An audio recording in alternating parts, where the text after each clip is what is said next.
ஒரு தேவ பிள்ளையினுடைய வாழ்க்கையில எப்ப பெருக்கம் வரும் தெரியுமா? எப்ப ஆசீர்வாதம் வரும் தெரியுமா? நீங்க ஒரு குறுகிய வட்டத்துக்குள்ள இருக்காம தேவனுடைய சித்தத்துக்கு உங்களை ஒப்பு கொடுத்து அவ்விடம் விட்டு பெயர்ந்து போகும்போது ஒரு ரகபோத் உண்டு. ஆமென். மல்லு கட்டாதீங்க மனிதர்களோட, மனுஷங்களோட போராடிட்டு இருக்காதீங்க, மனுஷங்களோட யுத்தம் பண்ணி கொண்டு இருக்காதீங்க, குடும்பத்தோடு யுத்தம் பண்ணி கொண்டு இருக்காதீங்க, குடும்பத்தின் உறவுகளோடு யுத்தம் பண்ணி கொண்டு இருக்காதீங்க, சகோதரர்களோடு யுத்தம் பண்ணி கொண்டு இருக்காதீங்க, குடும்பத்தின் பிள்ளைகளோடு யுத்தம் பண்ணி கொண்டு இருக்காதீங்க, ஒரு கம்பெனி மேனேஜரோடு யுத்தம் பண்ணி கொண்டு இருக்காத.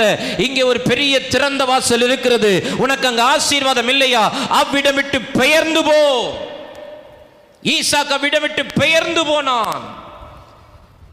அது எப்படி பாஸ்டர்? எனக்கு சொந்தமானதை, எனக்கு உரியதை, எனக்கு வர வேண்டியதை, எனக்கு ஆமென் நான் சுதந்தரிக்க வேண்டியதை விட்டுட்டு நீ விட்டு போ. எல்லாம் திரும்ப நமக்கு வரும், எல்லாவற்றை திரும்ப நமக்கு தருவார்.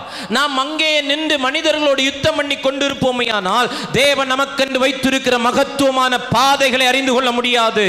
ஈசாக்கு அவ்விடம் விட்டு பெயர்ந்து போனதுனால தான் ஒரு ரகபோத். ஆமென். ஈசாக்கு அங்கே இருந்திருந்தா ஏசேக்கா தான் இருந்திருக்கும், சித்தனாவா தான் இருந்திருக்கும். ஆனா அவ்விடம் விட்டு பெயர்ந்து போனது நிமித்தம் அவன் பலுகும்படி, அவன் பெருகும்படி, அவன் உயரும்படி, அவன் வாழ்ந்திருக்கும்படி அவனுக்கு ஒரு ரகபோத்தை தேவன் தந்தார். ஆமென். அல்லேலூயா.